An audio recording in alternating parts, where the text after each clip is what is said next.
Jack in the Box suing crypto exchange FTX says it brazenly copied its Jack mascot. Both mascots have big white round heads and blue dot eyes. Moon Man on the left, Jack in the Box on the right.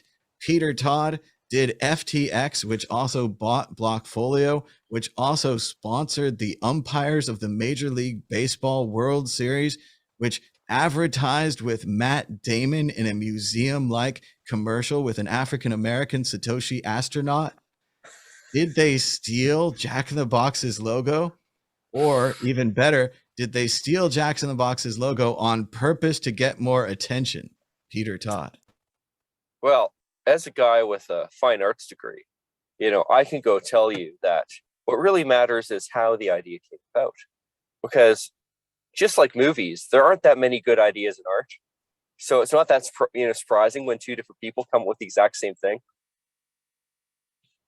Now, they might want to go defend it,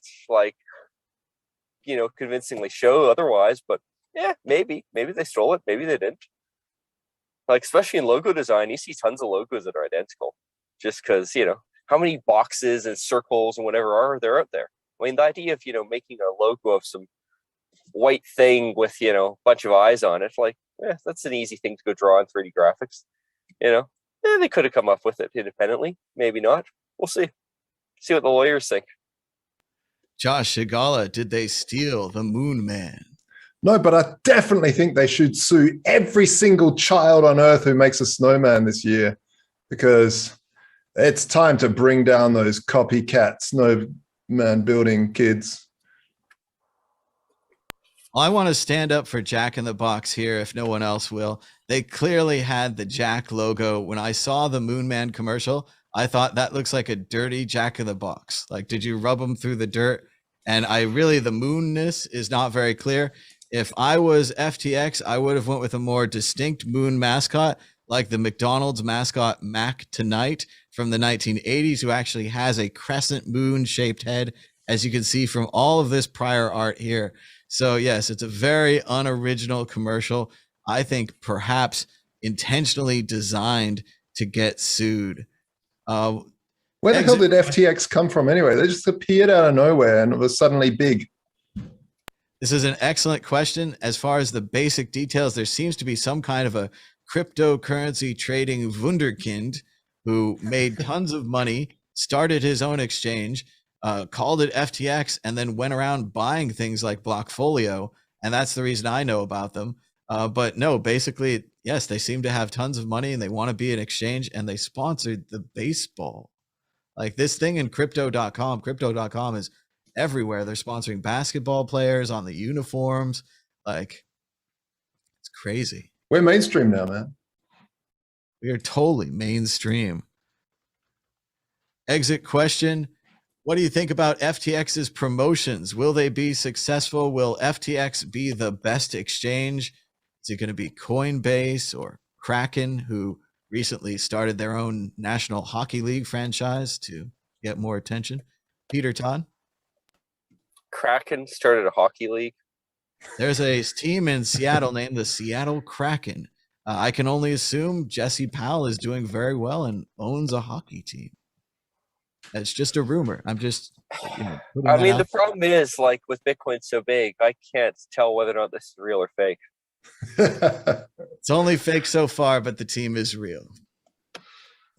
Kraken is a good name for a team, as well as a Bitcoin exchange. Peter goes with Kraken. Josh Shigala, FTX, will it be a wild success? Will we all be looking back at this that was the greatest advertising in history? No one has ever done it. My hope is still on proper decentralized exchanges, and these DEXs are pretty amazing. I like the DeFi space, as much as it's full of nonsense and people washing their own pockets and putting money from one pocket to another and stuff. It's still in pure numbers. It's doing more volume than all of the entire fintech space put together, including Venmo and some of these unicorns. So I don't know. Let's. I don't know. We run Vaultoro. It's a centralized exchange, but it's I think decentralized exchanges are the dream that you want to head towards.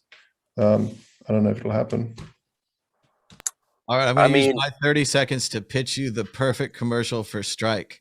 You do the 1984 Apple commercial. You have Brian Armstrong with his bald head on the TV speaking about Coinbase and how great the future is going to be when all your transactions are owned. And then Jack comes in dressed with a full wig and that torch thing, and he throws the hammer into the thing, and then it says F Coinbase, join Strike. We need more dramatic stuff like that. Sorry, Peter, I cut you off. What were you going to say? I mean, look, if you're going to be throwing things with a name like Strike, why can't we make it bowling based? Like, who doesn't want to see a bunch of pins fall over? Come on. Yeah. I mean, I think you follow up the series with a full Lebowski. You put Jack in the Lebowski costume again with the long hair. That's my theme for Jack plus long hair equals joke. And then you just keep repeating that. I think Mrs. Doubtfire. I think you go bosom buddies. And you just do all these, like, just steal everything and just keep stealing things until you get sued, so that you get an advertisement in the thing. Like right here, TheVerge.com was advertising FTX because they got sued by Jack in the Box. Synergy, baby. Hey, Peter, in terms of decentralized exchanges, just quickly, as we don't get you on the show very often, do you think there's a possibility that there will be one that's using liquidity pools properly and sitting with Bitcoin and all that sort of fun stuff? I mean, I don't think, like, I mean, the issue there is, like, the sort of the Bitcoin side of things is easy enough, but trying to then figure out how to do useful exchange with currencies is tough, because how do you verify trades happen? You suddenly get into weird reputation systems. It's just very, very ugly on so many levels.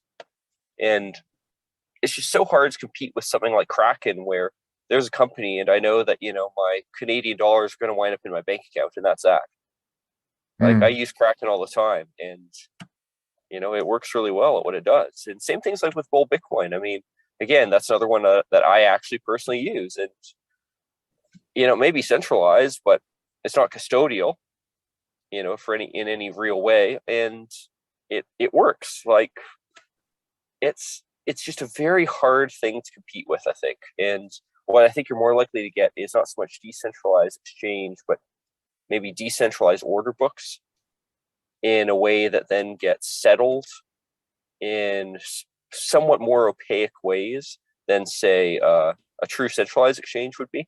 And, like, what I mean by settled is, like, if we have an order book where I can, sell you some Bitcoin and you can send me some cash to other participants in it, it's not as clear whether or not that trade actually happened, right? That's where the opaqueness comes in, and that's very hard to get away from.